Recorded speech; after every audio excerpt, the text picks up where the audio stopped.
읽도록 하겠습니다. 그들이 예수를 끌고 갈 때 시몬이라는 구레네 사람이 시골에서 오는 것을 붙들어 그에게 십자가를 지워 예수를 따르게 하더라. 또 백성과 및 그를 위하여 가슴을 치며 슬피 우는 여자의 큰 무리가 따라오는지라. 예수께서 돌이켜 그들을 향하여 이르시되 예루살렘의 딸들아 나를 위하여 울지 말고 너희야 너희 자녀를 위하여 울라. 보라 날이 이르면 사람이 말하기를 잉태하지 못하니와 자라나지 못하니와 그를 먹이지 못하는 것이 복이 있다. 그때 사람이 산들을 대하여 우리 위에 무너지라 하며 작은 산들을 대하여 우리를 덮으라 하리. 푸른 나무에도 이같이 하거든 마른 나무에는 어떻게 되리요 하시니라. 또 다른 두 행악자도 사형을 받게 되어 예수와 함께 끌려가니라. 해골이라 하는 곳에 이르러 거기서 예수를 십자가에 못 박고 두 행악자도 그렇게 하니 하나는 우편에 하나는 좌편에 있더라. 이에 예수께서 이르시되 아버지 저들을 사하여 주옵소서. 자기들이 하는 것을 알지 못합니다. 어째요 그들이 그 옷을 나누어 제일 뽑으세. 백성은 서서 구경하는데 관리들은 비웃어 이르되 저가 남을 구원하였으니 만일 하나님이 택하신 자 그리스도이면 자신도 구원할지어다 하고 군인들도 희롱하면서 나와 신 포도주를 주며 이르되 내가 만일 유대인의 왕이면 내가 너를 구원하라 하더라. 지율이 38절. 그의 위에 이는 유대인의 왕이라 쓴 패가 있더라. 다른 행악자 중 하나는 비방하여 이르되 너가 그리스도가 아니냐 너가 이를 구원하라 하되 하나는 그 사람을 꾸짖어 이르되 네가 동일한 정죄를 받고서도 하나님을 두려워하지 아니하느냐. 우리는 우리가 행한 일에 상당한 보응을 받는 것이니 이에 당연하거니와 이 사람이 행한 것은 옳지 않은 것이 없느니라 하고 이르되 예수여 당신의 나라에 임하실 때에 나를 기억하소서 하니 예수께서 이르시되 내가 진실로 내게 이르노니 오늘 내가 나와 함께 낙원에 있으리라 하시니라. 내가 여기까지 읽도록 할게요. 본문이 43절까지 있어가지고 오늘 말씀을 바로 제가 말씀을 전하도록 하겠습니다. 오늘은 이 땅을 향하신 하나님의 사랑 이야기를 할 거예요.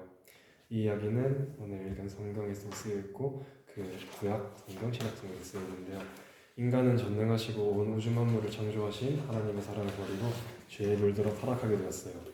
그 이후로 인간에게는 이 세상에 살아야 하는 고통과 절망, 공포와 죽음이 찾아오게 되었어요. 사랑의 하나님은 우리 인간을 그냥 두시지 아니하시고 우리를 다시 하나님의 자녀로 되돌리기를 원하셨어요. 그래서 하나뿐인 아들인 예수님을 이 땅에 보내셔서 우리의 모든 죄를 다 해결하고 우리를 하나님의 자녀로 회복시키도록 계획하셨어요. 하나님이 우리를 다시 하나님의 자녀로 회복시키시는 그 위대한 현장이 오늘 읽은 이 본문이에요. 오늘의 말씀은 예수님이 십자가에 못 박히시기 직전의 내용이에요. 예수님과 함께 십자가에 달리게 된 두 행악자는 지금으로 치면 큰 죄를 지어서 이제 처형대에 올라가기 직전에 있는 그 사형수라고 생각하시면 돼요. 그 죄수와 예수님이 대화를 나누는 내용입니다. 이 말씀에서 로마 병정, 로마 권력이 높은 지도자들은 모두 십자가에 박히는 예수님을 보며 조롱하고 모독하고 비방하였어요. 예수님은 근데 그런 상황에도 불구하고 그들을 위해 기도하셨어요. 그렇게 로마 병정 지도자들이 예수님을 비난을 하는 상황에서 예수님과 함께 십자가에 매달려 심판을 받을 할 죄수가 예수님께 이렇게 말했어요. 주님이 주님의 나라에 들어가실 때에 나를 기억해 주십시오. 죄수가 한 이 말의 의미는 같이 심판을 받는 죄인에 불과한 예수님을 믿고 예수님의 그 구원에 의지했다는 것입니다. 그 죄수는 예수님이 자신을 구원하실 메시아임을 믿었어요. 세상이 예수님을 비웃고 비난하는 상황에서도 그 죄수는 예수님께 희망을 뒀어요. 위원님? 네. 처음 듣는 애들도 있으니까 조금 너무 빨리 하면 애들이 이해를 못할 것 같아요. 좀 또박또박 친구들이 좀 이해할 수 있도록. 세상의 눈으로 볼 때 이 십자가는 실패와 수치, 정말 큰 죄를 저지른 사람이 받는 형벌의 자리예요. 지금으로 말하자면 정말 큰 죄, 성범죄 아니면 연쇄살인 등을 지어서 사형을 선고받은 죄인이 받는 가장 심한 형벌이에요. 지금의 사형은 인도적으로 의도적으로 최대한 고통을 느끼지 않게 바로 죽이는 경우가 많잖아요. 근데 이 시대의 십자가는 수십 시간 동안 십자가에 몸을 매달아봐요. 줄로 매달아 놓는 게 아니라 손 여기 항상 여기에 못을 박아서 매달아봐요. 그리고 채찍으로 때리고, 그냥 채찍도 아니에요. 채찍에 이제 쇠붙이를 붙여서 채찍으로 때릴 때마다 살이 찢어지게, 그리고 창으로 찌르고 주변에 있는 사람들이 돌을 던져요. 이렇게 온몸이 찢어지고 몸의 모든 피와 물을 다 쏟고 죽어야 끝나는 형벌이에요. 여기서 예수님은 아무런 죄도 짓지 않았지만 우리의 죄로 인해서 십자가를 지셨어요.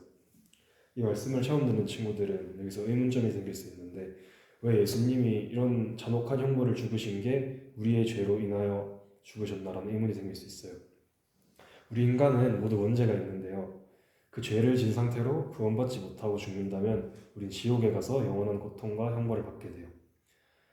근데 그러면 여기서 또 예수님이 왜 우리의 죄로 인하여 피를 흘리시고 고통을 받아야 우리가 구원을 받느냐 하는 의문점이 생기는데요. 성경에 보면, 성경 레위기 17장 11절 말씀에 보면 피의 생명이 있고 피 흘림이 죄를 속하여 주신다. 그리고 히브리서 9장 22절 말씀에 피 흘림이 없은즉 죄 사함이 없다라고 쓰여 있어요. 그러니까 우리가 죽어야지만 우리의 죄를 사함을 받을 수 있는 거예요. 근데 우리가 죽어야 하는 그 자리에 예수님이 그 십자가에서 물과 피를 다 흘리셔서 우리의 죄를 대속해서 죽으셨어요. 근데 또 여기서 그러면 연쇄적으로 의문이 또 생겨요. 그냥 아무나 한 명 세워서 너가 우리의 죄를 다 씌우고 우리 대신 죽어라, 우리의 죄를 대속해서 죽어라 하고 그 한 명이 죽으면 안 되느냐 하는 의문이 생길 수 있는데, 성경은 이렇게 말해요. 죄인은 죄인을 구원할 수 없어요. 이미 죄로 인해 더럽혀진 인간이 다른 누구를 깨끗하게 씻을 수는 없거든요.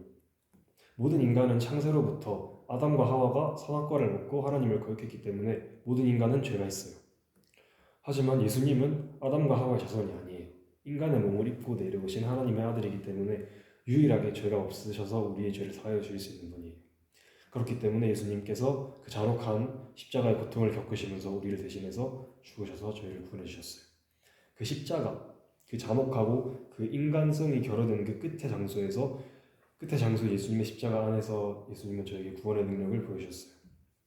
방금 제가 말한 것처럼 우리가 삶 속에서 실패와 어려움을 겪을 때가 많아요. 하지만 그 장소에서도 예수님은 그 고난을 통해 우리를 구원해 주시는 분이에요. 우리가 지금 각자의 삶에서 많은 어려움이 있고 고난이 있을 거예요. 그리고 우리가 지은 죄로 인해 힘든 상황에 각자 놓여 있을 거예요. 하지만 예수님은 그 고난의 자리에서 힘들어하는 우리를 구원해 주셔요. 오늘 제가 전해드린 이 말씀을 통해 이걸 기억했으면 좋겠어요. 예수님은 오늘 우리가 예수님에게 기도하며 나를 기억해 주십시오라고 말하는 이들에게 오늘 너와 함께 하겠다라고 응답해 주시는 분이에요. 무조건 응답해 주십니다. 우리는 이 본문에 나오는 흉악자 죄수처럼 예수님을 믿고 구원을 간구해야 해요. 구원을 간구하는 자를 예수님은 구원해 주셔요.